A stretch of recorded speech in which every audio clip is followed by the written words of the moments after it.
Bonjour à toutes et à tous pour ce nouveau midi de l'IREMO. Alors, je vous dois la vérité. C'est un principe à l'IREMO, mais en l'occurrence, lorsque nous avons programmé ce midi consacré à la Libye, nous ne savions pas que ce pays reviendrait sous les feux de l'actualité, et a fortiori d'une actualité judiciaire, avec la garde à vue puis la mise en examen de l'ancien président de la République, Nicolas Sarkozy. Évidemment que c'est l'accusation qui sous-tend cette mise en examen d'avoir bénéficié d'un financement de l'ancien dictateur libyen pour sa campagne électorale en 2007 est très grave, et la justice dira ce qu'il faut en penser. Mais en fait, moi j'ai l'impression qu'il y a un autre grief qui est au moins aussi grave, c'est l'intervention elle-même. C'est-à-dire la responsabilité que porte Nicolas Sarkozy, bon, avec Bernard-Henri Lévy, mais Bernard-Henri Lévy n'était pas président de la République, quand même, d'avoir, sous couvert de protéger les rebelles de Benghazi, renversé l'ancien régime, mis fin au long règne de son chef, et finalement plongé la Libye dans un chaos inextricable dont elle n'est toujours pas sortie. Chaos, j'ajoute, parce qu'on oublie souvent cet élément, qu'elle a contribué à exporter dans toute la région, dans tout le Sahel. Alors c'est de cela que nous allons parler aujourd'hui, si vous le voulez bien, et pas de la dimension judiciaire de cette affaire, dont nous ne savons rien de particulier, peut-être... On y travaille. Régis y travaille, mais... Vincent y travaille, pardon. Mais bon, ça n'est pas notre objet. Le mot chaos que j'ai utilisé, c'est sa proposition pour le titre de ce midi. Il a même ajouté chaos debout. Et effectivement, la Libye connaît une forme de guerre civile quasi permanente. Elle est déchirée entre deux leaders, trois gouvernements, deux parlements, une infinité de milices tribales, religieuses, personnelles, sans oublier l'État islamique, qui est évidemment présent, et le chef de la mission de l'ONU, Hassan Salamé, qui ne parvient pas à réconcilier notamment le Premier ministre reconnu plus ou moins par la communauté internationale, Fayez al-Sarraj, et le leader du Grand Est, qui est on dit maréchal, oui, bon, si on veut, Khalifa Haftar, malgré le sommet qui a eu lieu à Paris en juillet 2017 à l'initiative d'Emmanuel Macron. Salamé parle lui-même d'atomisation du pays, plus que d'opposition de deux camps. Et il se fixe trois objectifs, comme quoi l'espoir fait vivre. Premièrement, mettre sur pied une constitution. Deuxièmement, assurer la réconciliation. Et troisièmement, mettre sur pied des élections. On peut se demander s'il a la moindre chance d'atteindre tout ou partie de ces objectifs. Alors Vincent Hugeux est grand reporter au service Monde de l'Express depuis 1990, où il est chargé de l'Afrique et du Moyen-Orient. Il a travaillé auparavant au Monde, à La Croix, où nous nous sommes connus, parce que j'y étais moi-même à l'époque. Et il a reçu le prix Bayeux-Calvados des correspondants de presse en 2005 pour son travail... De guerre. Des correspondants de guerre. Des correspondants de guerre, oui, pardon. Pour son travail sur l'Ouganda. Il tient un blog qui s'appelle L'Afrique en face sur l'Express.fr. Et il a publié plusieurs livres, dont un livre sur le sujet qui nous occupe, puisque c'est une biographie de Kadhafi récente, date d'octobre dernier, aux éditions Perrin. Last but not least, Vincent a séjourné une douzaine de fois en Libye depuis une dizaine d'années, avec y compris toute la période de la crise et ensuite de la guerre en Libye, et depuis, et il en revient puisqu'il est arrivé à Paris samedi dernier. Donc il est parfaitement équipé pour nous parler de cette situation. Il connaît la règle du jeu pour avoir déjà assisté à des séances à l'IREMO. Donc tu as, Vincent, disons 20-30 minutes pour introduire le sujet, qui n'est pas un sujet très connu de tous nos amis, je pense. Et puis ensuite, eh bien, chacun pourra te poser des questions, contester tes analyses, protester, applaudir. Chacun fera comme il l'entend. Donc je te passe la parole pour l'introduction. Merci beaucoup, Dominique. Avant toute chose, mes remerciements vont à l'IREMO. Je considère que me trouver de ce côté du micro est un honneur dont je tâcherai bien sûr de me montrer digne. Mon approche est empirique et cet exposé introductif est adossé certes à mes lectures et aux recherches que j'ai menées en amont de l'écriture de cette biographie de Mouammar Kadhafi, mais plus encore aux réflexions inspirées par mes reportages en Jamahiria d'abord, ce néologisme forgé par Kadhafi lui-même, mariant les concepts d'État et des masses, voire de république, en tout cas la consonance même, mais aussi au cœur du tumulte insurrectionnel dont il a été question à l'instant, et dans la Libye réputée nouvelle, surgie à l'automne 2011. Je suis sûr que dans cette salle, il y a des connaisseurs du marigot libyen mieux outillés que moi pour en dépeindre les recoins, et ils auront donc tout loisir, le moment venu, de compléter ou de corriger ce préambule. Ce qui me tient lieu de légitimité, en l'occurrence n'étant pas académique, mon propos ne le sera pas davantage. Je m'en remets dans ce genre de circonstances à la formule d'Albert Camus, qui voulait que le journaliste doit être un historien de l'instant. Alors, historien de l'instant, je sais qu'il y a de l'oxymore dans l'air. Partir, c'est mourir un peu, et pratiquer l'oxymore, c'est trépasser 2 fois. Petit test pour juger du niveau d'attention, et je dois dire que je suis comblé. Je vais donc essayer de simplifier sans simplisme un paysage terriblement émietté. D'abord, cet état de chaos, ce n'est pas qu'un jeu de mots, le titre qui a été retenu, en quelques instantanés. Vous avez eu en janvier des combats entre milices rivales sur l'aéroport de Mitiga. L'aéroport de Mitiga, c'est l'ancien aéroport militaire de Tripoli, donc cette capitale que vous voyez à l'ouest sur la zone côtière, bien évidemment. Donc combat pour la maîtrise de l'aéroport, puisque l'aéroport international est totalement hors d'usage. Il aurait besoin d'une rénovation de fond en comble pour être de nouveau opérationnel. Et bien pendant 5 jours, aucun vol n'a pu décoller ni atterrir du fait de ces combats. Enjeu de la maîtrise de l'aéroport, mais enjeu aussi masqué, mais tout aussi crucial, du contrôle d'une prison qui se trouve dans l'enceinte de cet aéroport hier militaire. Pour l'anecdote, il se trouve que la semaine dernière, j'ai précisément suivi les pas de Hassan Salamé, le chef de la mission des Nations Unies en Libye, et comme nous sommes... papa de Léa. Et qui est par ailleurs... le papa, il fut un temps où Léa Salamé était la fille de Hassan, maintenant Hassan est le père de Léa. C'est ainsi que les choses se passent en ces matières. Et nous arrivons donc à bord d'un vol des Nations Unies au départ de Tunis, lundi matin très tôt, et au sortir, le convoi est bloqué, et il m'explique ceci, je le cite, « Ça change tout le temps, les unités en place pour la sécurité, les règles protocolaires, on ne sait jamais qui est qui, ni qui fait quoi ». C'est quand même le patron de ce qu'on appelle l'UNSMIL dans l'acronyme anglais, donc la mission des Nations Unies en Libye, qui le dit. Un autre exemple, toujours en janvier.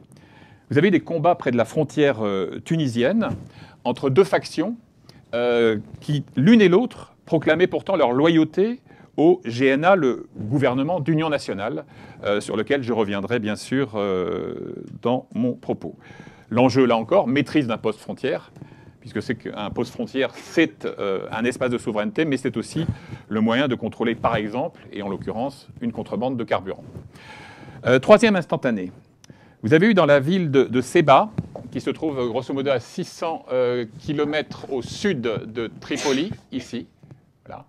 Dans la ville de Seba, vous avez eu des combats meurtriers, là encore, entre tribus rivales, avec d'un côté une tribu arabe, les Awad Suleiman, et de l'autre côté les Toubous, dont on sait qu'ils sont présents dans toute la sphère du sud, et bien entendu jusqu'au Tchad et au Niger.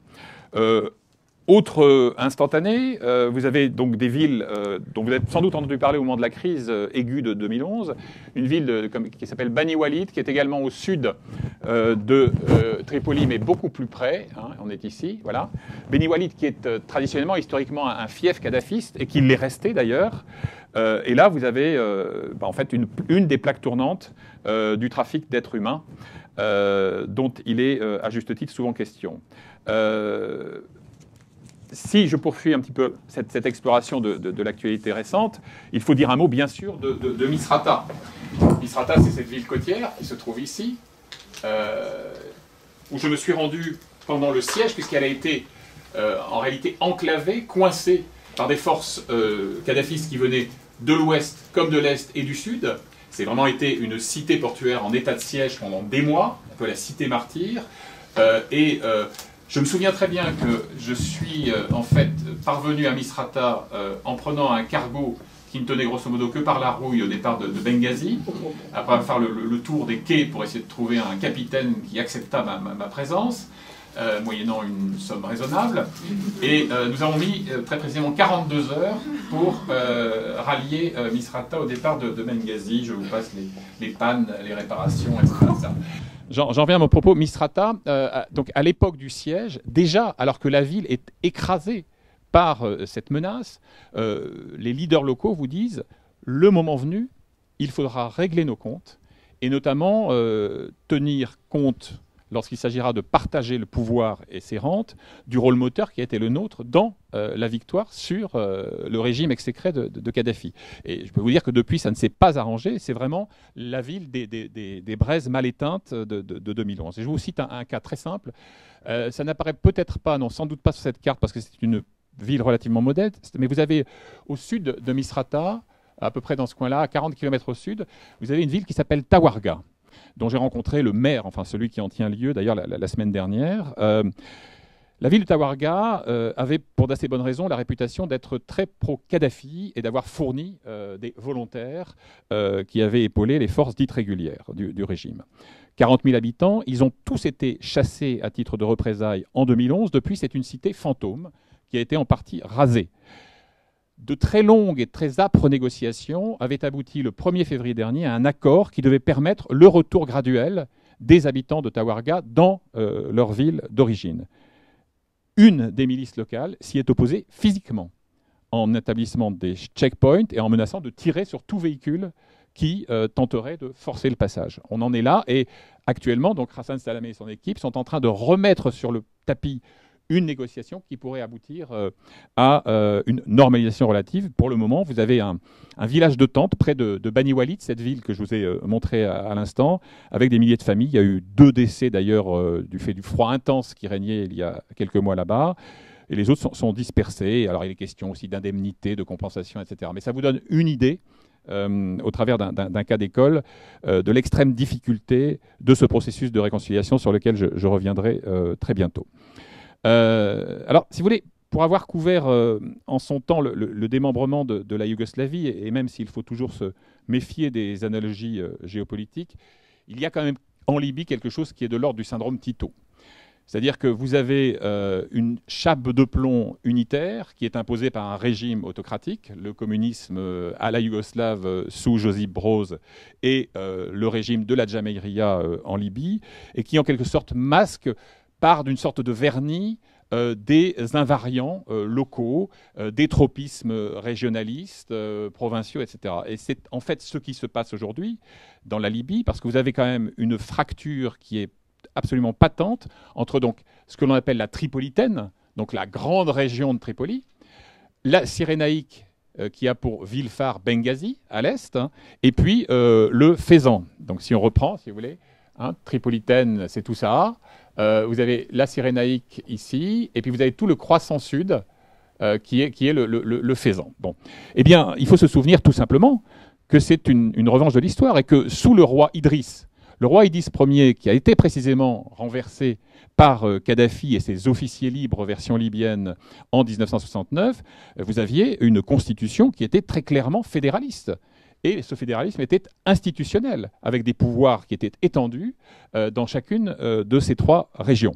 Et vous avez donc vu ressurgir, dès lors que la chape de plomb kadhafiste a commencé à se fendiller, puis à exploser, vous avez vu ressurgir ces revendications identitaires anciennes. Deuxième remarque à ce propos, il faut bien sûr toujours se méfier aussi de ce que je pourrais appeler l'essentialisme tribaliste. Ma longue pratique de l'Afrique subsaharienne a forgé en la matière un constat assez simple. Il serait absurde de ne lire les tensions politico-sociales en Libye, en l'occurrence, que par le prisme du fait tribal, mais il serait tout aussi inepte d'en nier la persistance, voire la primauté dans certains cas. Donc toute formule de réconciliation ou d'arrangement politique qui ne prendrait pas en considération la puissance de ce fait tribal serait instantanément vouée à l'échec.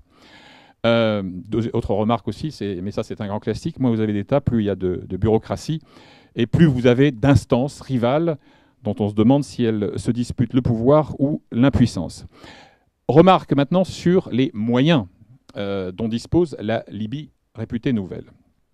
Il y a une petite lueur dans ce tunnel plutôt sombre, qui est la reprise de la production pétrolière. Alors certes, on ne retrouve pas les niveaux d'avant la chute de Kadhafi. On était à peu près à l'époque à 1,6 million de barils par jour, mais on est quand même remonté à plus d'1 million, 1,1 précisément. Et il faut se souvenir que ça reste quand même 90% des ressources du pays. Il y a eu d'ailleurs un triplement de la production entre 2016 et 2017. Ça n'est pas anodin. Donc il y a potentiellement et déjà réellement des ressources propres, des ressources autonomes. La Libye n'est pas condamnée, comme d'autres pays dont je connais un peu les turpitudes, à être sous perfusion financière permanente. Bon. Même s'il est assez compliqué pour les Libyens d'accepter de passer sous les fourches codines du FMI pour un prêt relais, comme c'est le cas en ce moment. Je reviens donc sur la fragmentation des pouvoirs dont Dominique a fait état dans son préambule.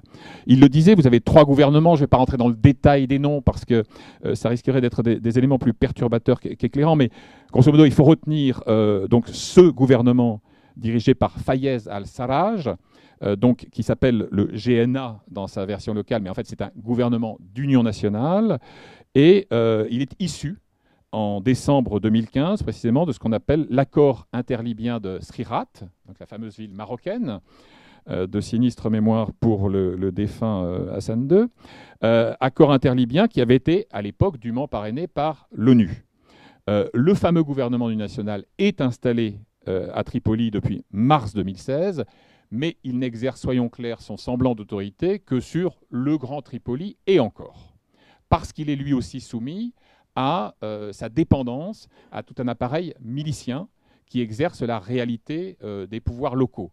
Pour vous donner un exemple, il y a aujourd'hui un total de 103 miliciens, donc issus des brigades révolutionnaires diverses et variées de 2011, qui sont dûment payés par un gouvernement qui n'a pas de prise sur elles, ces milices. Bon.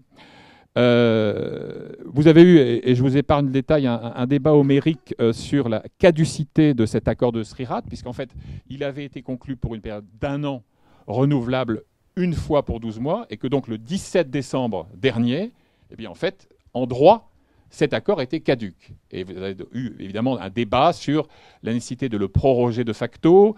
Le maréchal Haftar, maître de l'Est, dont je vais vous reparler très bientôt, s'est précipité évidemment sur cette notion juridique pour déclarer que le régime rival, celui d'Al-Sarraj, n'avait plus aucune base de légitimité, etc., etc.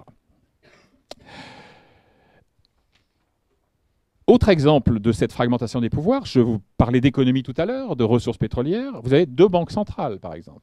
Bon, il y a une monnaie. Quoique, j'ai appris en allant faire du change la semaine dernière à Tripoli que certains billets, ceux qui n'avaient pas une mention en arabe d'un côté, une mention en anglais de l'autre, pouvaient être refusés dans l'est du pays. Donc vous avez une monnaie, le dinar libyen, mais selon le type d'impression qui a été retenu, eh bien, il peut parfaitement être refusé par des commerçants. Bon. Alors 2 banques centrales, l'une à l'est, donc dans la région de Benghazi, qui est écrasée par l'endettement, l'autre à l'ouest, qui elle est plombée par l'impact dévastateur d'une évolution erratique des taux de change. Au cours officiel, 1 euro, c'est 1,6 dinars libyens. au marché noir, le seul que évidemment pratique tout le monde, y compris les employés de l'ONU, c'est 6,35. Vous avez quand même un rapport de 1 à 5, 1 à 6 entre le taux officiel, etc. Et comme vous avez des pratiques traditionnelles de subvention, etc., il est clair que le Libyen moyen, la Libyenne moyenne, est totalement tributaire de ces aléas. J'ajoute un phénomène dont j'avais été déjà témoin lors de séjours antérieurs en 2016 et 2017, mais qui était encore patent la semaine dernière, c'est que lorsque vous voyez un énorme attroupement devant quelque chose qui ressemble à un établissement bancaire, c'est tout simplement des gens qui viennent pour essayer de retirer du liquide. Alors qu'effectivement, KO debout, parce qu'il y a encore un peu de Libye qui est debout, des salaires, des traitements de fonctionnaires sont virés sur des comptes bancaires. Mais on ne parvient pas à obtenir la liquidité et il faut aller faire la queue. J'ai vu par exemple un jeune homme qui m'expliquait qu'il s'était installé là à 3 heures du matin, il était 10 heures et il doutait encore de la capacité pour lui de prendre une partie de ce dont il disposait en liquide. On disait donc 3 gouvernements, 2 parlements. Alors 2 parlements qui méritent un petit détour également. Vous avez ce qu'on appelle le Haut Conseil d'État, qui est présidé par un Misrati, un homme de Misrata, et qui est un peu, en quelque sorte, un avatar d'une assemblée précédente élue en 2014. Car oui, il y a eu des élections en 2014, ne l'oublions pas. Et nous verrons tout à l'heure qu'elles ont eu des effets collatéraux assez pervers. Je vous donne là aussi un petit exemple qui me semble assez significatif. Vous avez un ancien Premier ministre qui avait été écarté au terme d'un accord, qui s'est emparé en octobre 2016 par la force, épaulé par ses propres milices, on parlait de milices personnelles tout à l'heure, oui, bien sûr, du siège de ce Haut Conseil d'État. Et il faudra attendre mars 2017, donc octobre 2016, mars 2017, pour qu'il soit bouté physiquement en dehors du siège de ce Haut Conseil d'État, de ce Parlement, par des forces fidèles au gouvernement de Al-Sarraj. Et puis vous avez de l'autre côté du pays, on a parlé beaucoup de Benghazi, mais on a là-bas une ville réputée pour ses taxis, Tobrouk, Charles Aznavour, si tu nous entends. Eh bien, vous avez donc le Parlement de Tobrouk, qui est en fait la Chambre des représentants, qui a été donc élu en 2014, une élection invalidée par la Cour suprême, et ce Parlement, pour simplifier le paysage, n'a jamais accordé sa confiance à Al-Sarraj, dont, bien sûr, la légitimité est elle aussi fragile. Au passage, c'est en contradiction avec l'accord de Skhirat, où il y avait un engagement à reconnaître la légitimité, etc. Ce Parlement de Tobrouk est présidé par un certain Aguila Salah Issa, qui est d'ailleurs chef d'État de fait, par défaut, mais qui est aussi, pour simplifier l'affaire, visé par des sanctions de l'Union européenne. Et pour l'anecdote, donc il a son bastion dans le Jabal al-Akhdar, la montagne verte dans l'Est. Je devais aller le voir dans le sillage de Salamé la semaine dernière. Notre avion a décollé, mais il n'a jamais atterri à El Beida, qui devait être l'étape finale avant 40 km de Méharé jusqu'à chez lui, parce que la visibilité étant nulle et les pilotes de l'ONU ne se distinguant pas toujours par leur bravoure et leur sens du risque, eh bien, nous avons fait demi-tour en plein ciel. Bien. Donc, si on essaye de simplifier ce paysage, 5 familles politiques, aujourd'hui dans la Libye déchirée dont il est question. Bon, Sarraj, le Premier ministre reconnu, même si on peut se dire parfois que la communauté internationale le soutient comme la corde soutient le pendu. Vous avez le maréchal Khalifa Haftar, dont je vous parlerai dans quelques instants du parcours assez tortueux. Vous avez les Misrati, ces forces politiques qui viennent de la ville martyre, qui revendiquent une part éminente dans le partage du pouvoir, mais qui sont elles-mêmes divisées, sinon ce ne serait pas drôle. Vous avez la nébuleuse des kadhafistes, qui, elle aussi, contrairement à ce qu'on pense souvent, est terriblement tiraillée et fragmentée. J'ai eu l'occasion, en travaillant sur les dessous de la tentative d'assassinat de Béchir Saleh, l'ancien directeur de cabinet de Kadhafi en son exil de Johannesburg le 23 février dernier, et pour être aussi en contact aujourd'hui avec l'entourage de Saif al-Islam, le fils cadet et héritier présomptif, j'ai pu mesurer à quel point les haines recuites faisaient des ravages, plus la cupidité évidemment, puisqu'on accuse l'autre en général d'être parti avec la caisse ou ce qui en restait en 2011, font des ravages. On ne peut pas parler d'une mouvance kadhafiste aujourd'hui. Il y en a entre 4 et 5, selon les moments. Et enfin, dernier élément évidemment important dans le paysage politique libyen, ce sont les islamistes. Et vous verrez tout à l'heure qu'ils ont leur rôle à jouer, même s'ils ont plutôt choisi profil bas, parce qu'ils savent que les conditions d'un retour ou d'un exercice du pouvoir ne sont pas réunies pour eux. Maintenant, si on reprend cette fracturation par région, ce qu'on a esquissé tout à l'heure, si vous prenez la Tripolitaine, que je vous ai montré, vous avez 3 milices majeures qui appuient le gouvernement de Al-Sarraj. Quelque chose qui s'appelle la première force, qui contrôle l'est et le centre de Tripoli. Vous avez la force de Rada, dissuasion, la force de Rada qui est plutôt maîtresse, elle aussi, d'un croissant est de la capitale. Pourquoi je la mentionne ? Tout simplement parce que vous avez, au sein de cette force de Rada, une dominante salafiste non djihadiste. Et déjà, je vais anticiper sur mon propos ultérieur. Quand je parlais des islamistes à l'instant, vous avez donc, du côté de Sarraj, certaines milices islamisantes et qui revendiquent leur identité salafiste, comme vous avez chez Haftar, qui par ailleurs se prétend être le meilleur garant, le rempart contre le djihadisme. Il dépend aussi, pour une partie de son appareil de contrôle sécuritaire, de milices, elles aussi, salafistes, non djihadistes. Voilà. Donc là encore, on ne peut pas établir des lignes de faille très claires entre les islamistes, les anti-islamistes, etc. C'est bien plus compliqué que cela. Et vous avez enfin, aux côtés de ce gouvernement d'union nationale, une katiba, une brigade, dite la brigade d'Abou Slim, qui contrôle, elle, plutôt le sud de Tripoli. Abou Slim, c'est un quartier populaire au sud de Tripoli, mais c'est surtout le site d'une prison, elle aussi de sinistre mémoire, qui avait été le théâtre en 1996 d'un épouvantable massacre, plus d'1 millier de morts. Ces milices ont eu le mérite, aux yeux de Sarraj, d'avoir chassé plusieurs groupes qui étaient originaires de Misrata et qui s'étaient installés à Tripoli. Et si l'on revient maintenant sur Misrata, qui appartient à la Tripolitaine, je vous ai parlé aussi de ces lignes de fracture entre des milices qui sont pour le gouvernement d'union nationale et celles qui sont résolument hostiles à ce gouvernement, lesquelles d'ailleurs sont alliées elles aussi à des groupes islamiques armés d'un chef religieux qui s'appelle Sadek al-Harrayani. Bon, je vais un peu simplifier parce que sinon on va tous se noyer. Donc je signale quand même un événement qui n'est pas fortuit. C'est que, et je vous parlais donc de Misrata, à la fois de ses prétentions légitimement parties et de ses divisions, eh bien sachez que le maire de Misrata, qui s'appelait Mohamed Echtewi, a été kidnappé et que son enlèvement qui a mal tourné s'est terminé par un meurtre, et ça c'était en décembre dernier. Et cette sorte de continuum d'enlèvement dont on se demande toujours s'ils sont politiques crapuleux ou politico-crapuleux, on sera tenté de cocher la 3e case, est aussi une sorte de permanence dans l'actualité libyenne d'aujourd'hui. Alors on enlève aussi des journalistes, des procureurs, etc., des magistrats. Bon. Et enfin, s'agissant de la Tripolitaine, un dernier élément, Zenten, au sud-ouest de Tripoli. Les Zentani avaient joué un rôle éminent dans l'estocade porté contre ce qui restait du pouvoir Kadhafi en 2011. C'est eux qui ont détenu très longtemps et qui, selon en tout cas mes sources, détiennent toujours d'une manière ou d'une autre Saif al-Islam, le fameux fils cadet, et qui bien sûr souhaitent être partie prenante de tout arrangement, même s'ils ont été chassés de Tripoli en 2014 et se sont repliés sur leur fief montagneux de l'ouest. Ils sont hostiles au courant islamiste, et d'ailleurs plusieurs factions de Zintan ont rallié Haftar, moyennant finances. C'est d'ailleurs l'un des seuls points d'appui dont Haftar bénéficie en dehors de sa terre d'élection du Grand Est libyen.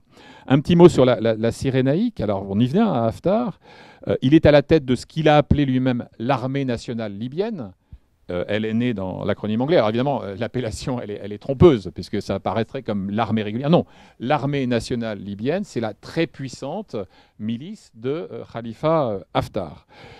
Contrôle de l'essentiel de l'Est, du croissant pétrolier jusqu'à la frontière égyptienne. Donc vraiment, le point d'appui, c'est là. D'ailleurs, au passage, vous noterez que Haftar ne s'est pas installé à Benghazi, qui est une ville dont il a bouté les éléments État islamique récemment, après 3 années de combats meurtriers, mais il est plutôt dans le secteur de Al-Baïda, donc je devais me rendre la semaine dernière. Donc il y a le contrôle de vous avez bien sûr des puits et des gisements à l'ouest, mais quand même l'essentiel, la majorité du pactole pétrolier libyen se trouve plutôt dans cette zone qui est sous contrôle de Haftar aujourd'hui. Alors, à l'exception notable quand même, il faut le dire, d'une ville qui s'appelle Derna, une ville qui était déjà, d'une certaine manière, le cauchemar de Kadhafi. Vous savez que Kadhafi lui-même a été aux prises avec des maquis islamistes extrêmement vigoureux, qu'il a fini par écraser au napalm avec l'aide de pilotes post-soviétiques notamment, ou latino-américains, dans les années 1990. Et Derna est une ville qui est toujours sous la coupe d'une milice djihadiste, mais affiliée, elle, à Al-Qaïda et non pas à l'État islamique, qui s'appelle la Brigade des Martyrs d'Abu Slim. L'armée nationale de Haftar est également présente dans le Grand Sud, des villes comme Koufra ou les environs de Seba, que je vous ai montré tout à l'heure. Hein, je vous rappelle où se trouve Seba, c'est ici. Voilà. Donc il y a aussi des alliances locales avec des tribus, notamment arabes, qui lui ont permis d'élargir un tout petit peu son champ d'évolution. Alors, quel est le recrutement de cette grande milice réputée nationale? Eh bien, d'anciens officiers de l'armée de Kadhafi, comme Haftar lui-même, des miliciens volontaires, des combattants issus de tribus alliées et, je vous l'ai dit tout à l'heure, des salafistes. Bon, Haftar revendique un contingent, un effectif de plus de 50 000 combattants.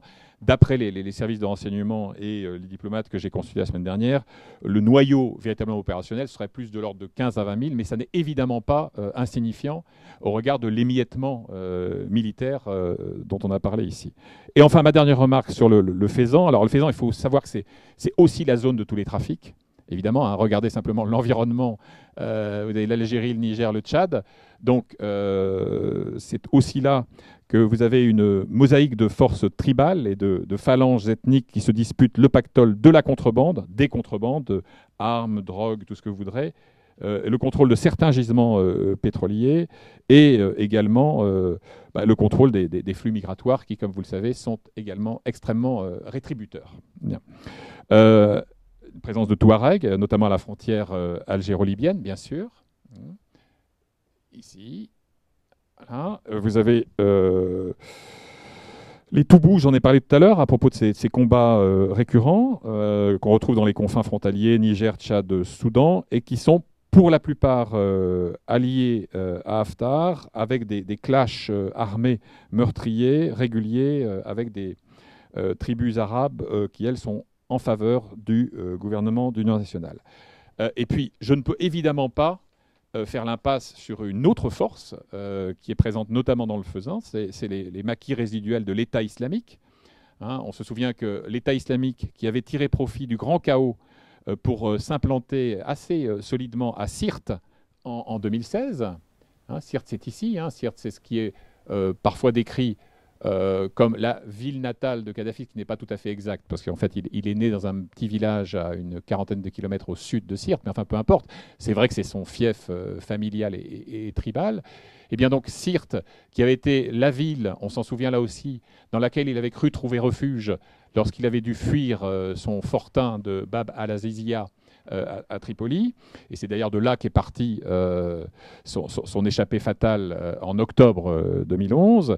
Eh bien, donc, il a fallu un certain temps pour chasser l'État islamique de Sirte, et vous avez encore aujourd'hui, autour de Sirte, des sortes de micro-maquis qui sont maîtrisés par Daesh, qui commettent régulièrement des attentats meurtriers, contre de préférence des éléments de l'armée de Haftar, mais on les a vus aussi sévir contre une mosquée de Benghazi, par exemple, il y a quelques mois.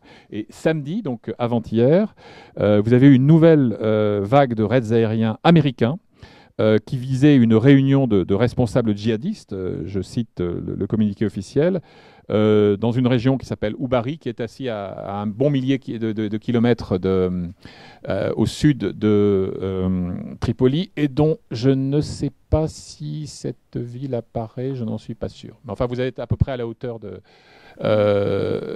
cette hauteur-là. Voilà. Bon. Un peu à l'ouest de Sabha. Voilà, merci beaucoup. Merci pour cette précision. Donc, on est plutôt... Ok, merci. Donc il y a eu ce raid qui visait une réunion de chefs djihadistes affiliés à l'État islamique. C'est vous dire que lorsqu'on prétend que l'État islamique a été chassé de Sirte que Al-Qaïda n'a plus pied à Benghazi, c'est une vision un tout petit peu simpliste des choses, puisqu'on retrouve ce phénomène bien connu au Sahel, où le coup de pied dans la fourmilière donne lieu à l'existence de petits maquis locaux dont la capacité de nuisance est évidente et permanente. Je vais poursuivre et conclure mon propos en revenant sur certains des personnages que j'ai cités pour incarner un peu cette confusion. Fayez al-Sarraj, la première fois que je l'ai rencontré, c'était assez surréaliste.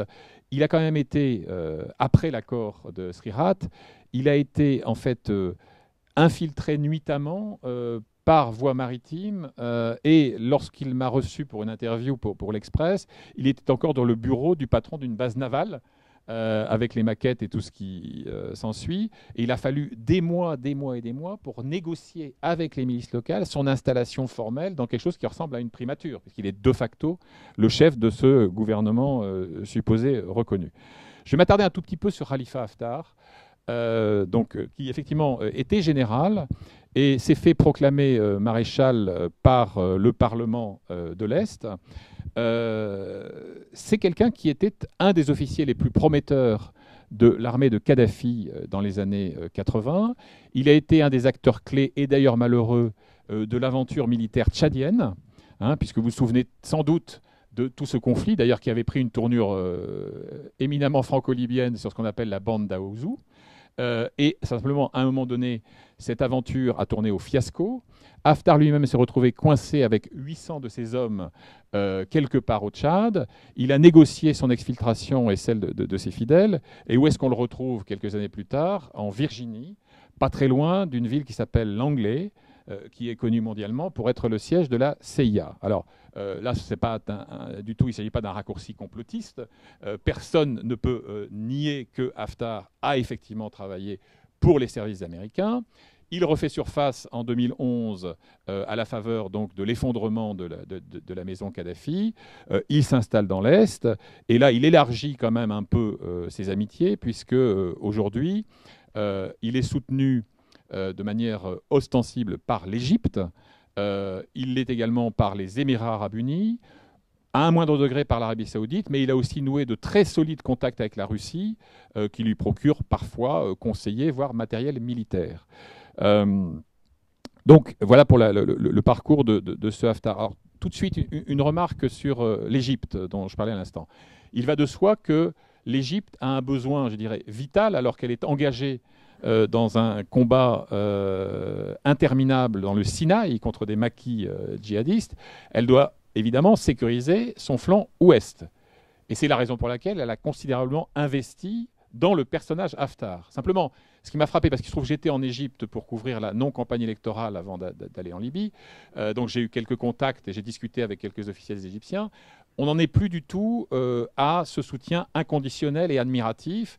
Un diplomate, alors non égyptien, me disait au Caire, on a enfin compris qu'il ne pouvait pas être le Al-Sisi libyen, ce qui n'est pas nécessairement une mauvaise nouvelle pour le pays en question. Donc, il se trouve quand même que sa puissance militaire procure à l'Égypte une relative sécurité sur son flanc ouest. Et c'est déjà beaucoup. Simplement, il y a deux limites à cela. C'est que d'abord, et j'y ai fait allusion tout à l'heure, Haftar a manifesté son incapacité à élargir son emprise, je parle d'une emprise acceptée, et non pas d'une emprise imposée par la force des armes, au-delà de son bassin d'évolution, mis à part encore une fois les quelques petites tribus qu'il a réussi à rallier. Et je vais terminer. Merci Dominique. Deuxième réserve émise au Caire, il y a chez lui une dérive népotique, dynastique, puisqu'il a confié beaucoup des leviers du pouvoir civil et militaire à certains de ses fils, et que même au sein du corps des anciens officiers kadhafistes, ça regimbe pas mal. Donc, je vais donc terminer là-dessus, et je reviendrai, si vous le voulez, à la faveur de vos questions et de vos remarques, sur d'autres dimensions. Si vous souhaitez qu'on parle par exemple de Saif al-Islam, de ce qu'il devient, que l'on parle aussi du plan de Hassan Salamé, que d'ailleurs Dominique avait esquissé à grands traits dans son prologue.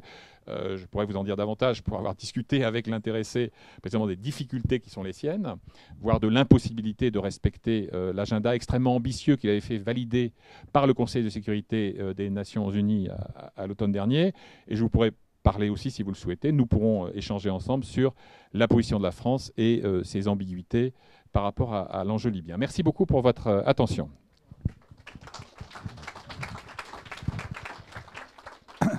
Merci beaucoup à Vincent, parce que nous voilà plongés dans une réalité du terrain, et pas seulement une réalité des livres sur le terrain. Juste avant de passer la parole à nos amis, j'ai une question très naïve, enfin qui peut paraître très naïve, peut-être qu'elle ne l'est pas. Est-ce que dans toutes ces caractérisations, on peut dire un mot de l'orientation politico-idéologique de ces principaux personnages? Est-ce qu'ils en ont une? Ou bien est-ce qu'il n'est question que de pouvoir, d'argent, à défaut d'avoir des aspects croustillants, comme tu en mentionnes beaucoup dans ta biographie de Kadhafi? Alors, eh bien, hélas, la réponse est en grande partie dans la question. Il est extrêmement difficile lorsque vous échangez avec un officiel libyen, que ce soit un membre de l'entourage d'Al-Sarraj, celui d'Haftar, un élu du Haut Conseil ou du Parlement de Tobrouk, d'entrer dans des considérations de cette nature. C'est-à-dire qu'en fait, les mantras récurrents sont unité nationale, réconciliation, etc., etc. Mais très franchement, ce sont des mots qui sont vides de sens, qui sont absolument dépourvus de substance. Parce que ce qui occupe le quotidien jusqu'à l'obsession de ces intéressés, c'est la conquête ou le maintien d'une parcelle de pouvoir et bien sûr des rentes hypothétiques ou réelles qui y sont associées. Donc je serais bien incapable d'esquisser quoi que ce soit qui ressemblât à un tropisme idéologique. Je dirais d'ailleurs que pour la plupart d'entre eux, on est quand même assez loin de l'idéal socialiste des premières années de Kadhafi. On est plutôt dans une sorte de libéralisme mondialisé, puisque vous avez des contrats qui se discutent en ce moment, notamment avec Total. Ne l'oublions pas, je vous parlais tout à l'heure de la capacité de financement qui se restaure peu à peu. Il y a beaucoup d'argent à faire en Libye. Et il y en aura encore davantage quand on entrera dans le détail des contrats de reconstruction. C'est un phénomène qu'on a connu en Irak, qu'on connaîtra, je l'espère, un jour en Syrie, etc. Donc pour tout ce qui est BTP, construction, etc., énergie, il y a beaucoup d'argent à faire. Donc on est plutôt dans un libéralisme de facto, mais il n'y a même pas de prétention à projeter une sorte d'idéal politique ni dans le discours, ni dans les actes aujourd'hui. Voilà qui est clair. C'est à vous. Si vous avez des questions, des remarques, alors il y a monsieur là-bas. Moi j'en ai plusieurs, alors je me contenterai de deux rapidement. C'est qui produit le pétrole exactement, qui l'extrait, qui l'exporte, qui s'en occupe, qui le gère. Vous avez parlé de Total. Total est présent depuis très longtemps en Libye en effet. Et par ailleurs, je voudrais savoir ce que devient Abdallah Senussi. Je crois qu'il est en prison quelque part, mais je ne sais pas trop où et qui le détient. Merci beaucoup. Merci. On en prend 4-5, comme ça tu as le temps de te préparer. Voilà. Quelle est la force des frères musulmans dans ce panorama? Encore d'autres questions? Madame? L'actualité de nos jours laisse entendre qu'il y a une certaine responsabilité de l'Occident, pour ne pas dire de la France, dans la situation actuelle en Libye. Est-ce que vous pensez que l'Occident et essentiellement la France pourrait avoir un rôle dans la stabilisation de ce pays? Est-ce qu'ils sont appelés à avoir ce rôle? Autre remarque, là, vous avez évoqué donc la proximité avec l'Égypte et la nécessité donc de sécuriser les frontières pour l'Égypte. Vous n'êtes pas certainement sans savoir qu'il y a de grandes conséquences sur la Tunisie par rapport à ce qui se passe en Libye. Donc je ne sais pas si vous avez quelques éléments donc à développer par rapport aux frontières tuniso-libyennes. Merci. Merci à vous. On prend ces questions-là, Vincent, oui? Oui. On a le temps d'avoir d'autres questions ensuite. Hein. C'est pas les dernières. On prend ces questions-là et ensuite on. Ah, alors un rebondissement. Rebondissez, madame. Merci. C'est juste pour rebondir sur ce que vous venez de dire. Dans la même idée, je voudrais savoir quelle est l'implication des États européens dans la sécurisation de la frontière entre la Tunisie et la Libye. Je pense notamment à un article que j'ai lu il n'y a pas longtemps qui parlait d'une potentielle construction d'un mur par l'Allemagne et les États-Unis à cette frontière. Merci. Donc on prend d'abord les questions à proprement parler libyennes et puis ensuite les effets Égypte et Tunisie. Hein. D'accord. Donc dans l'ordre d'apparition en scène, il est parfaitement clair qu'aujourd'hui, s'agissant de l'or noir, Haftar bénéficie de la maîtrise territoriale qui est la sienne et qu'une partie des exportations échappe à l'autorité de Tripoli ou ce qui en tient lieu. C'est-à-dire que même si les chiffres officiels de production amalgament l'ensemble de ce qui sort des sables libyens, rien ne démontre, et j'ai plutôt maintenant la conviction que c'est le contraire, que l'intégralité des recettes tombe dans les caisses de l'État.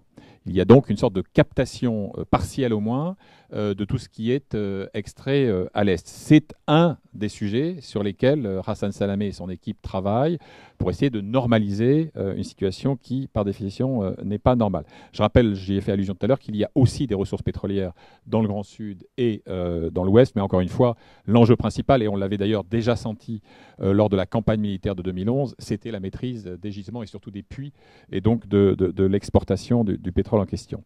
Alors Abdallah Senussi, un rappel pour dépeindre le personnage. Il a été l'un des caïds du renseignement sous Kadhafi, auquel il est lié d'ailleurs par des liens de famille.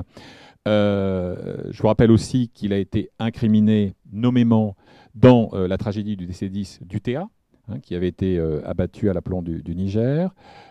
Condamné à la perpétuité par contumace d'ailleurs. Alors, il est effectivement emprisonné. Il a été emprisonné pendant un certain temps dans une prison tripolitaine qui s'appelle Al-Hadba.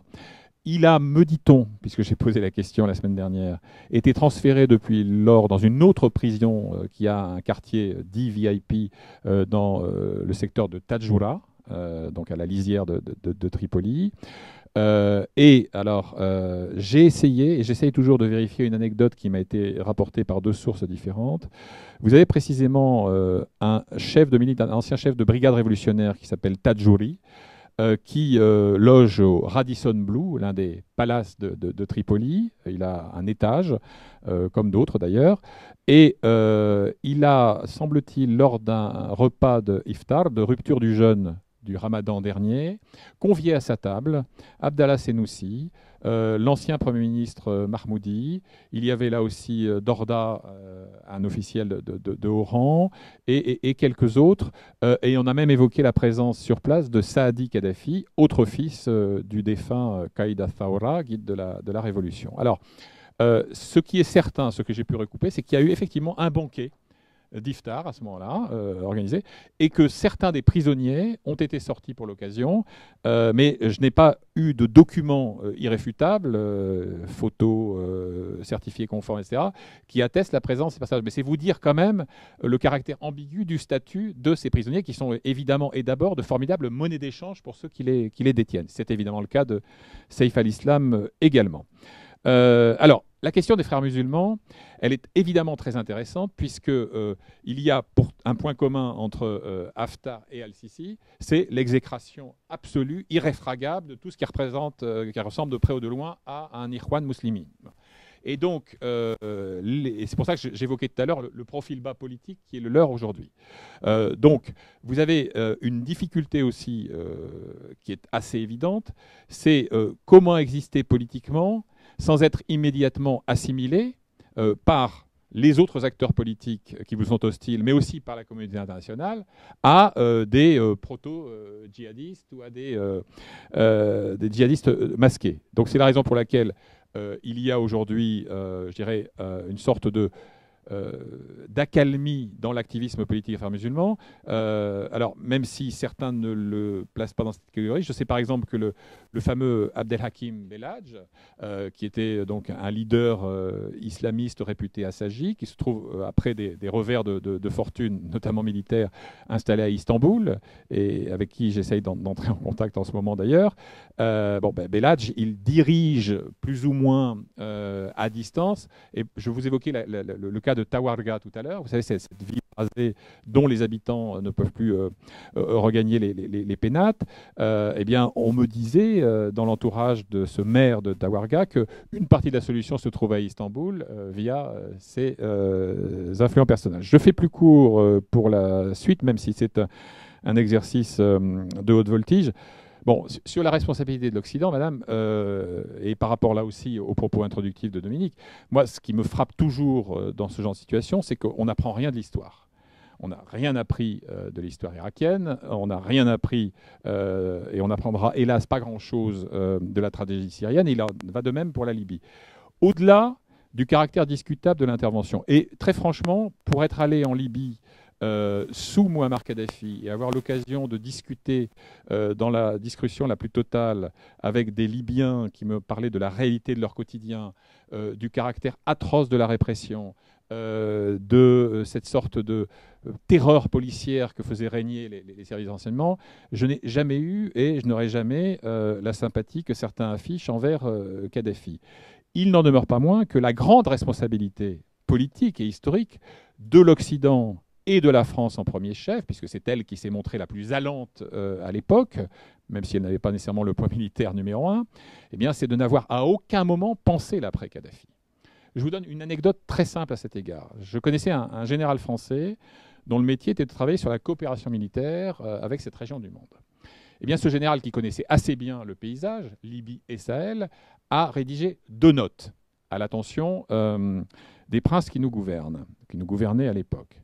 Dans ces notes, il disait, il n'y avait aucun jugement de valeur, il disait pas c'est bien, c'est mal, il disait mécaniquement, voilà ce qui se passe dans la région, et pas seulement en Libye, si l'emprise kadhafiste se délite ou disparaît. Et il décrivait exactement ce qui s'est passé. Les arsenaux à ciel ouvert qui vont alimenter les maquis, etc., le Niger, le Tchad, le Mali par billard, etc. Bon. Et après la deuxième note, son propre supérieur lui a dit, écoute, si tu tiens à ta carrière, à ton avancement, arrête. Une décision politique a été prise. Et cette décision politique, c'est que Kadhafi doit tomber. Et donc à partir de là, il n'y a... Et ce que paye aujourd'hui un Hassan Salamé, comme ses prédécesseurs d'ailleurs, hein, puisqu'il est le troisième à exercer cette fonction, dans les 3 années écoulées, c'est précisément le fait qu'on est dans un champ de ruines politique et qu'il doit reconstruire. C'est pour ça que, d'ailleurs, quand il parle de son calendrier, les élections, etc., lui, il m'a dit en tête-à-tête la semaine dernière, bon, j'ai affiché des objectifs extrêmement ambitieux avec des élections dès 2018, mais il dit il n'y aura évidemment pas d'élection présidentielle en Libye en 2018. Évidemment pas. Il essaye en ce moment de mettre en place un dispositif qui permettrait de commencer par des élections municipales, puisque sur les 104 municipalités de Libye, il y en a 75 dont le mandat arrive à échéance en 2018. Et il va essayer de faire quelques villes tests, etc. Il a terminé de manière assez volontariste un enregistrement des électeurs qui a été plutôt un succès, puisqu'il y a 1 million de plus d'électeurs inscrits aujourd'hui qu'il n'y en a jamais eu, et y compris lors des élections assez catastrophiques de 2014.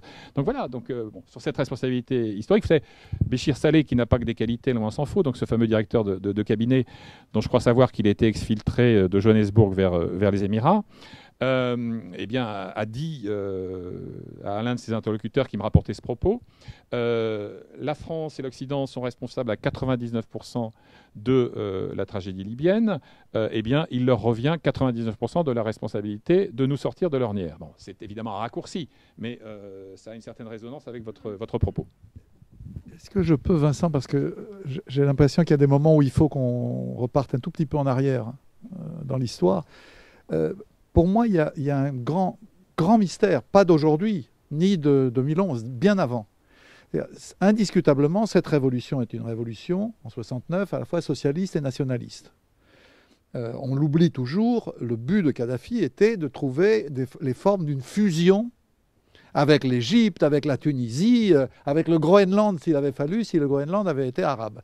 C'est-à-dire il y avait une espèce d'illusion, d'utopie de l'unité arabe, voilà. Et on a beaucoup ricané sur la Jamaïria, mais c'est quelque chose de plus compliqué qu'un ricanement. C'est-à-dire il y avait la recherche d'une forme de démocratie populaire, particulière, etc. Je passe sur tout ça. Ce régime dégénère, devient un régime qui s'appuie et qui organise le terrorisme international, ça ne fait aucun doute. Les attentats, la fameuse discothèque de Berlin, les attentats contre les avions, le Kirby, le UTA, etc. Et puis, tout d'un coup, l'Occident, qui le considérait comme le diable, y voit son meilleur ami. Et on se met d'accord avec Kadhafi, qui s'engage à arrêter les recherches sur l'arme nucléaire, moment clé, qui fait une forme d'autocritique pas bien claire, mais quand même sur les attentats et le terrorisme. Et on s'entend très bien avec lui. Et puis tout d'un coup, on ne s'entend plus très bien avec lui. Et on le fait tomber. Dans tout ça, c'est très compliqué de comprendre la logique occidentale. Il y a quelque chose de mystérieux dans ce rapport.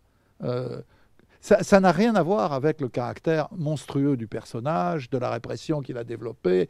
Je n'ai personnellement aucune sympathie, pas plus que toi, pour cet homme. Mais enfin, ça n'explique pas le caractère monstrueux de cet homme. Ça n'explique pas l'espèce de valse-hésitation, de slalom incroyable des Occidentaux. Et alors, a fortiori, mais n'en parlons pas, ce n'est pas l'objet, chez Nicolas Sarkozy. Parce qu'on passe de l'amour fou à la haine folle. Et on ne comprend pas quel est l'objet qui fait passer de l'un à l'autre. Alors, sans basculer dans une chronique judiciaire qui n'est pas notre propos ici, mais je rebondis sur ta dernière remarque, Dominique. Moi, quand je regarde, et Dieu sait que j'y ai consacré du temps, même si c'est qu'une partie extrêmement marginale de ma biographie classique, je dirais, à ce rapport à la fois entre les États, mais plus entre les individus. Et effectivement, quand on regarde le verbatim des conversations, félicitations dans l'élection de Sarkozy par exemple, ensuite les éructations kadhafistes en février, mars, avril 2011, on voit très bien qu'on passe d'une fascination mutuelle à une exécration réciproque. Et si j'essaye de comprendre les ressorts, ce que tu soulignais à ce moment-là, bon, je ne reviens pas sur la frénésie fusionnelle que tu évoquais, enfin, tout ça est assez amplement... 14 quand même tentatives d'union, hein, dont la plus courte, la plus brève aura duré 48 heures avec la Tunisie de Bourguiba, précisément. Bon. Qui a sollicité ses juristes pour aller trouver un artifice dans la Constitution qui rendait impossible ces épousailles. Bien. C'est qu'il y a effectivement tout ce cycle. N'oublions pas que Kadhafi revendique la dignité de celui qui a été le premier à réclamer l'émission d'un mandat d'arrêt international contre Ben Laden. N'oublions pas que lui-même était aux prises, je l'ai évoqué tout à l'heure, avec des maquis islamistes extrêmement vigoureux qui avaient juré sa mort et sa perte parce qu'il était l'incarnation d'une trahison de l'idéal islamique.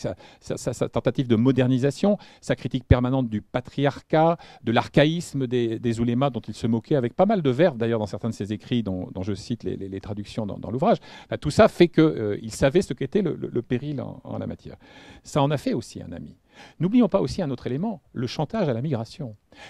Très vite, dans le génie politique, puisqu'il en a eu un, sinon il ne serait pas resté 42 ans à la tête, même avec la force du Rafio libyen, il a très tôt fait savoir à Berlusconi, à Tony Blair, à Sarkozy, mais déjà à Chirac avant, écoutez les gars, si vous n'êtes pas d'accord pour coopérer avec moi, pour m'accepter dans le club des États fréquentables, pour m'aider à traverser et à me retrouver sur la bonne rive de l'axe du mal, eh bien, je lâche les bombes et vous verrez.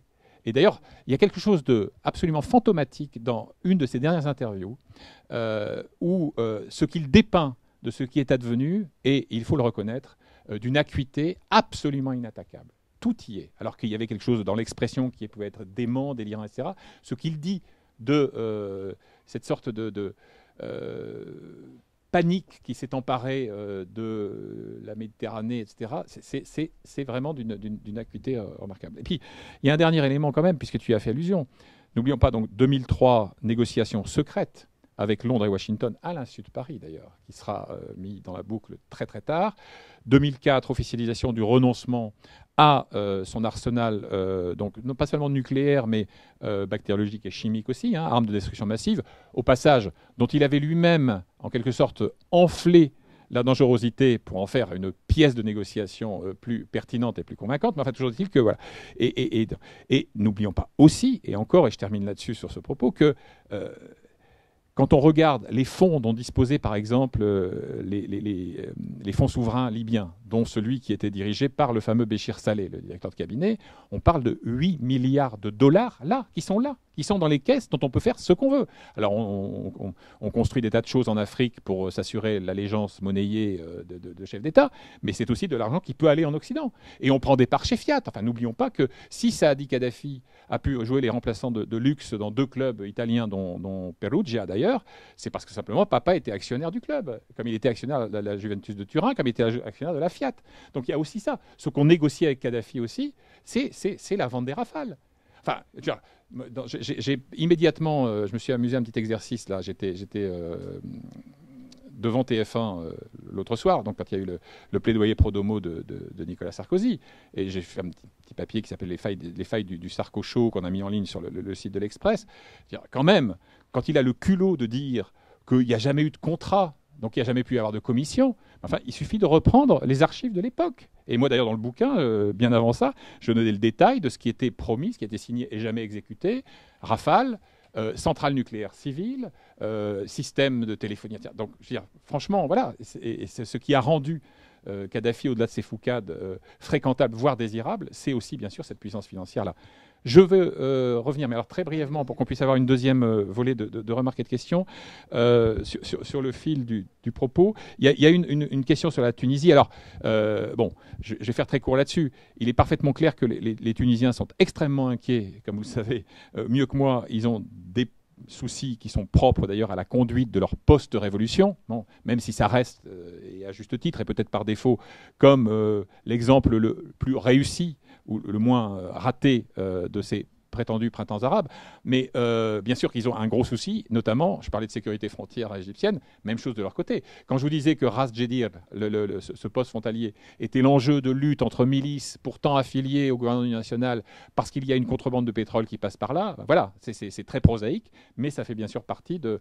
Et j'ajoute un autre élément, c'est que vous avez donc parmi les acteurs d'une éventuelle résolution de l'imbroglio libyen, vous avez pas mal de gens qui sont au Caire, certes, pas mal de gens qui sont en Tunisie aussi. Ce n'est pas un hasard si la mission des Nations Unies, elle est aujourd'hui basée à Tunis, et si Salamé déploie beaucoup d'énergie pour essayer de convaincre New York de retransférer la totalité des services à Tripoli même, ce qui symboliquement, évidemment, ne serait pas dépourvu d'intérêt.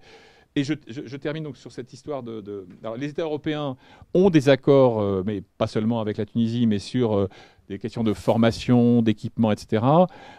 Moi, à ma connaissance, cette idée mexicaine de mur, elle n'est pas du tout entrée dans les faits. Ça a été une idée qui a circulé, mais il n'y a pas l'esquisse de l'ébauche d'un début, même de plan ou de soubassement, de fondation, etc. Je ne pense pas du tout que ça a une matérialité quelconque, en tout cas dans un futur prévisible. Pardon, donc voilà. D'autres questions ou un approfondissement des précédentes? Oui, là-bas. Oui. Je vous en prie. Bonjour. Alors, vous évoquiez le chiffre de 103 milices qui seraient payées par le gouvernement Sarraj. 103 000 miliciens. Ah, pardon. Oui, non, c'est bon, il y en a plus que 100 des milices. C'était ça la question, je croyais que c'était 103 milices. C'est bon. Voilà, une question vite réglée. À vous. Tout d'abord, merci pour la clarté de votre présentation, ce qui n'est pas simple sur la Libye. Donc, pour l'Europe, la Libye représente un intérêt économique, comme vous avez montré avec le pétrole, et migratoire, mais aussi sécuritaire, lié au terrorisme. Et donc, ma question est la suivante. Est-ce que le maintien de la poche de Derna ne fait-elle pas le jeu, finalement, de Haftar, qui se présente quand même comme le garant de la lutte contre le terrorisme et qui bénéficie d'un soutien international dans cette lutte?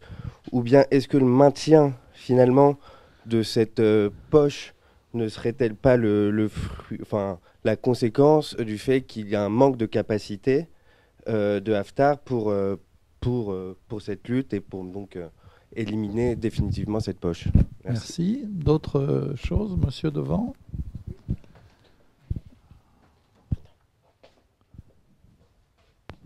Par rapport aux responsabilités du chaos libyen, vous avez parlé effectivement de Sarkozy, évoqué aussi BHL, mais il y a aussi le rôle de Hillary Clinton. Je crois que c'est elle qui a convaincu Obama d'intervenir en Libye. D'autres questions, monsieur? Une question très courte dans un autre domaine. Que devient la grande rivière artificielle? On y va ou encore des questions? Non, on prend celle-là. Vincent? Alors, Derna, on pourrait effectivement imaginer qu'il y ait chez Haftar une tentation d'instrumentaliser la persistance d'un péril localisé pour justifier à la fois ce qu'il reçoit comme soutien, etc. Mais je n'y crois pas pour une raison assez simple. C'est qu'en fait, la permanence de ce foyer, de cet abcès de fixation djihadiste à Derna, invalide sa prétention à incarner la sécurisation de l'ensemble du pays. Et donc, d'une certaine manière, ce serait, à mon sens, tactiquement, se tirer une rafale dans le pied que de maintenir une tumeur dont j'ajoute que, c'est le propre des tumeurs, elle est par nature proliférante. Donc, il n'est pas possible de maintenir, de circonscrire un péril comme celui de Derna. Donc, si c'est son calcul, ce que je ne crois pas aujourd'hui, je pense que c'est un mauvais calcul, en tout cas. Bon. Et qu'il serait fondé, en tout cas, à ne pas s'égarer là-dessus. Encore une fois, il met 3 ans à... Je reprends la terminologie en vigueur, nettoyer Benghazi, 3 ans quand même. 3 ans de combats meurtriers, d'opérations rue par rue, etc. Et Benghazi n'est pas une ville sûre aujourd'hui. Parce que je parlais d'attentats, les attentats dont je parlais tout à l'heure, notamment contre cette mosquée, mais il y a eu des assassinats ciblés, c'est dans les semaines et les mois écoulés. Donc si en plus il y a un abcès de fixation sur Derna qui apparaît comme une sorte de sanctuaire djihadiste, encore une fois, son image dans le pays et à l'étranger, elle en est forcément altérée. Donc, alors, sur Sarkozy, BHL et Hillary Clinton, me revient en vous entendant, monsieur, un épisode terrible. Il se trouve que j'étais en Libye au moment de l'assaut sur le consulat américain de Benghazi. Et vous savez combien cet épisode a suscité de polémiques, notamment du fait de ce qui est apparu comme un déficit de sécurisation d'un pôle évidemment exposé. Et Hillary Clinton a été jugée responsable, puisque fonctionnellement, c'est elle qui était à la tête du département d'État.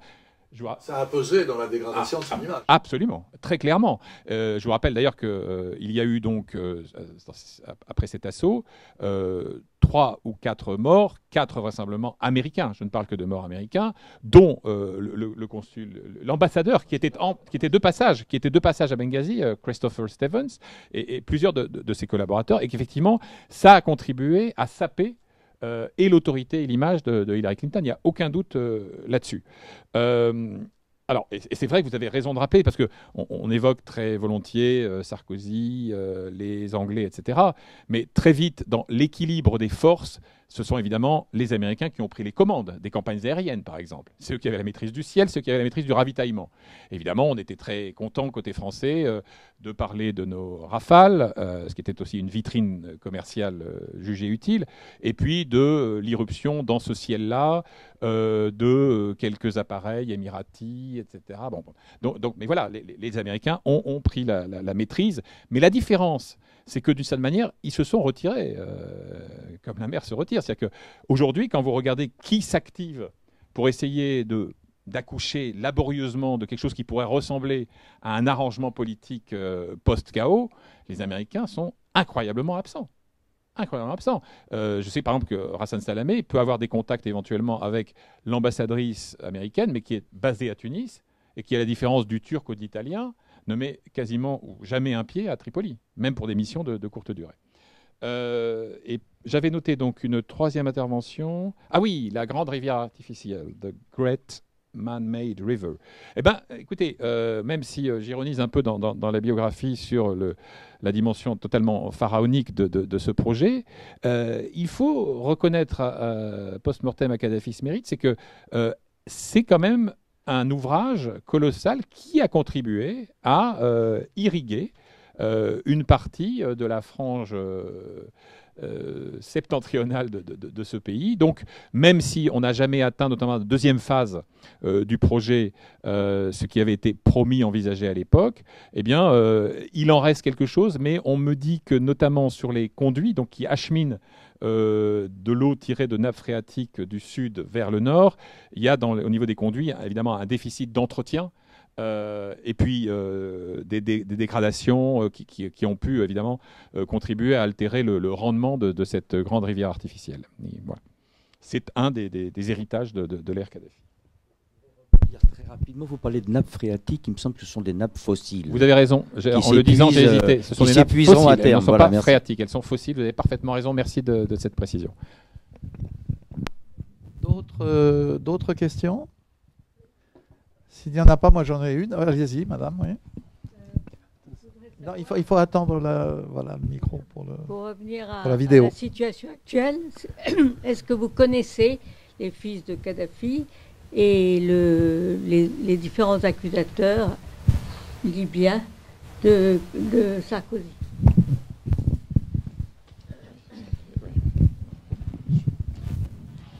Oui.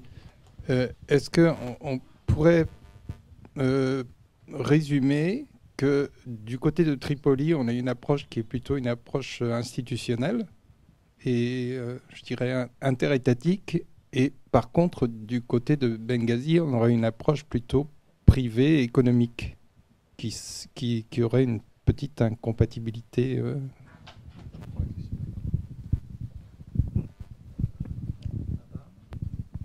Oui, bonjour. Depuis la réunion qu'il y a eu avec Macron, pourriez-vous nous éclaircir un petit peu plus sur la position de la France en Libye actuellement? Monsieur là-bas, alors oui, je m'en excuse, je voudrais toujours revenir sur le chiffre de 103 000 miliciens, vous avez dit, payés par le GNA.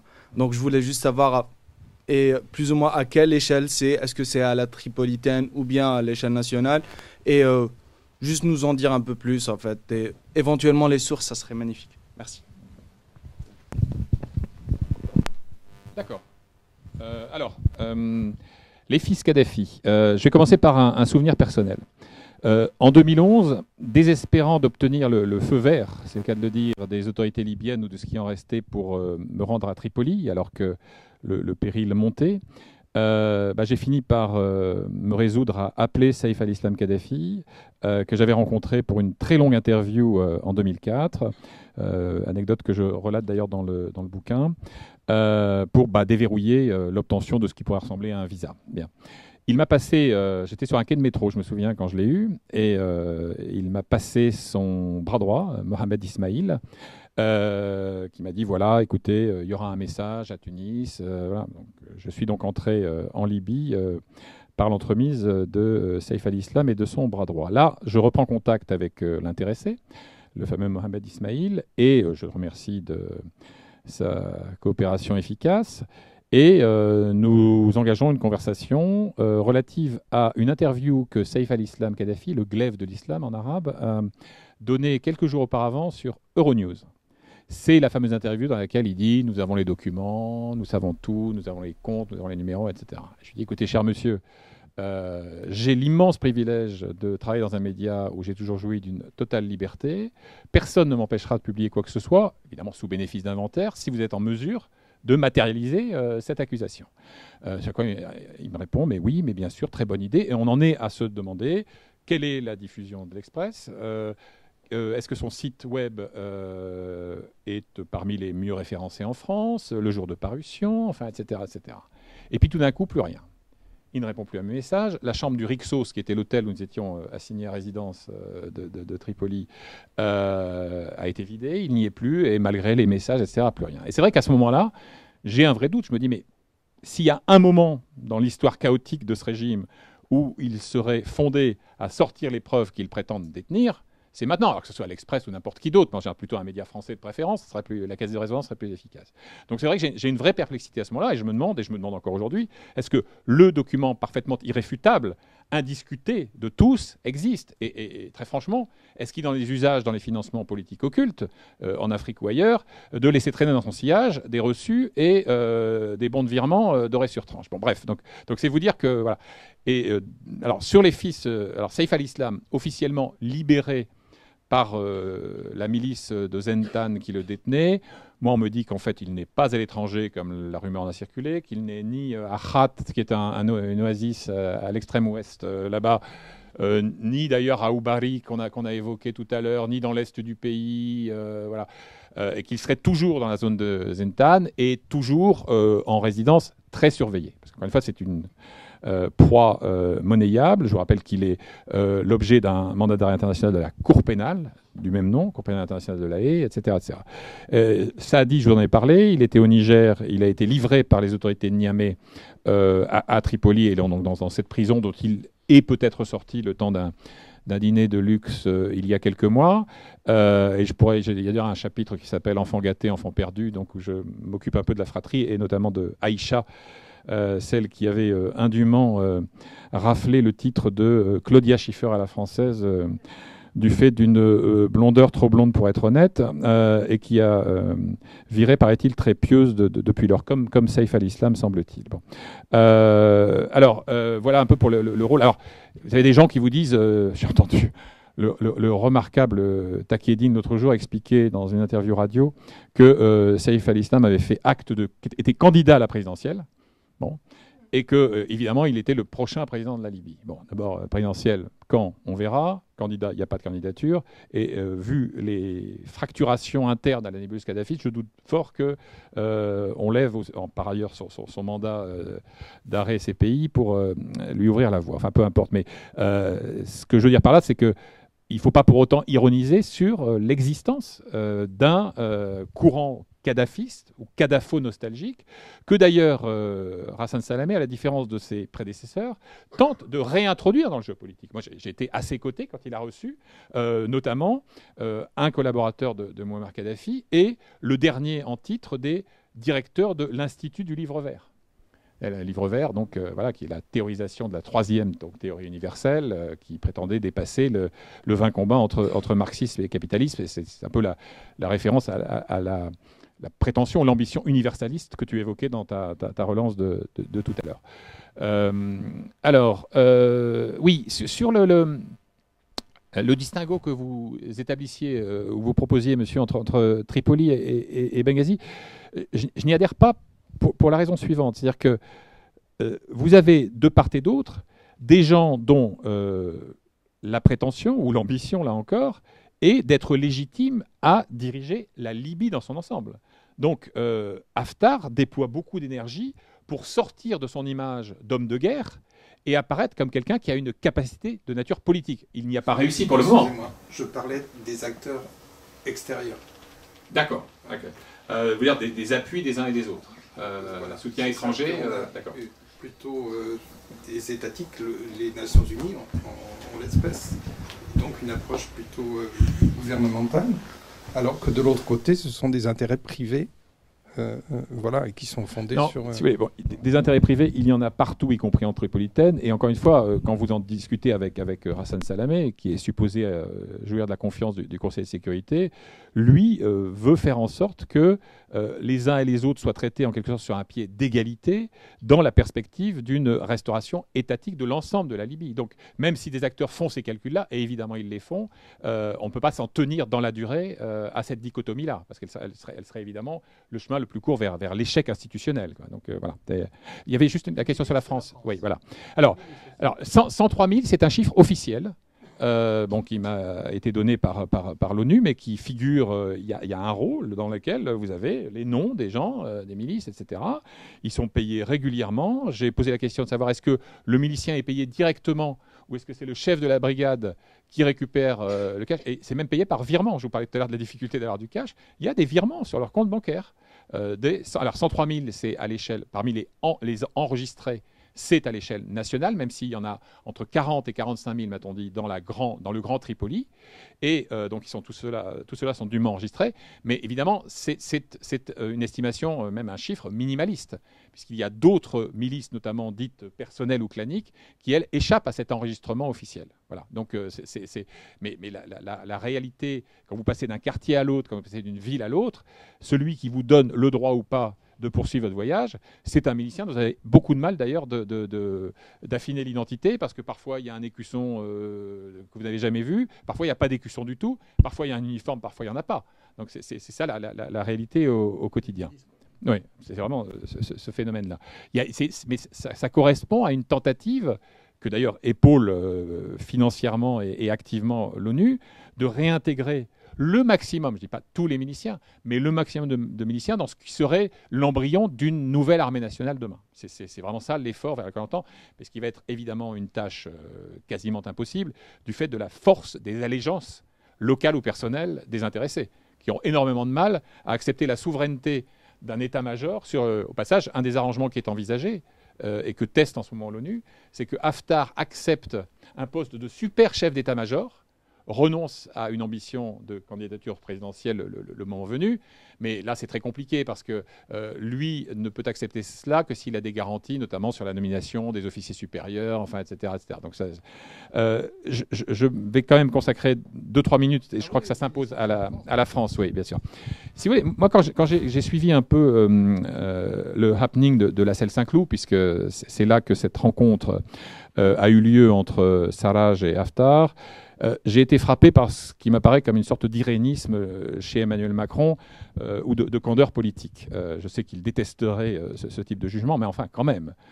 Comment a-t-il pu imaginer que, par la simple magie de son initiative, certes louable, et de son verbe, il allait régler des questions sur lesquelles, à peu près, toutes les Nations Unies et quelques autres butent depuis des années. Donc, voilà. Bon. Je vous rappelle aussi, d'ailleurs j'avais pu le glisser juste à temps, c'était la dernière lecture du manuscrit avant qu'il soit trop tard, qu'il n'y a pas eu de document signé à l'époque. Oui, il y a eu un accord en 10 points, mais c'est un accord auquel l'un et l'autre ont apporté un aval oral. Donc il n'y a jamais eu de formalisation d'un contrat qui serait donc par nature et par essence contraignant, et qui serait opposable aux intéressés. Et d'ailleurs, très franchement, pour en avoir parlé dans les deux entourages, on y est allé pour lui faire plaisir. Enfin, pour ne pas, plus exactement, je suis un peu féroce, pour ne pas apparaître comme l'empêcheur de discuter en rond. Mais aucun des deux n'a jamais cru que... D'ailleurs, dans une interview qu'il a donnée quelques heures après la photo de la Selle Saint-Cloud, Haftar, accable de sarcasme, et non pas seulement de critique, Sarraj, en disant qu'il ne règne sur rien, qu'il n'a aucune légitimité. Bon, voilà, donc non, très franchement. Alors, la France, d'abord, y a-t-il une position française ? J'ai posé la question à une diplomate que j'ai croisée à Tunis juste avant de partir samedi. Alors, officiellement, non, il y a juste peut-être des petites différences sur la date, le degré de volontarisme qu'il faut afficher pour les échéances électorales, notamment présidentielles, etc. etc. Mais en réalité, si, il n'y a pas une vision française.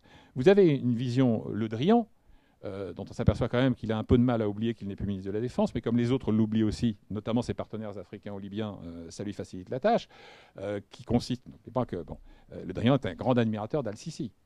Et lui verrait bien dans Haftar le Al-Sisi libyen. Donc allons aux élections, allons-y au forceps si nécessaire. Al-Sisi lui achète beaucoup d'armes. Oui, bien sûr. Et oui, ce n'est pas qu'une passion personnelle. Donc il y a ça, et il y a d'autre part des gens qui peut-être connaissent un tout petit peu mieux le terrain libyen, et c'est notamment le cas au Quai d'Orsay, qui disent attention, doucement. Si la France croit qu'elle peut contribuer à son modeste niveau, à rétablir, instaurer, poursuivre le dialogue, oui. Si la France officielle pense qu'elle jouera un rôle clé, qui serait à la hauteur de sa responsabilité historique, celle qu'on évoquait tout à l'heure, dans la sortie de l'ornière, non. Bien sûr que non. Soyons clairs, la France est, qu'elle le veuille ou non, que ça lui plaise ou pas, aujourd'hui un acteur mineur sur l'échiquier libyen. Eh bien, merci beaucoup à Vincent Hugeux pour ses explications.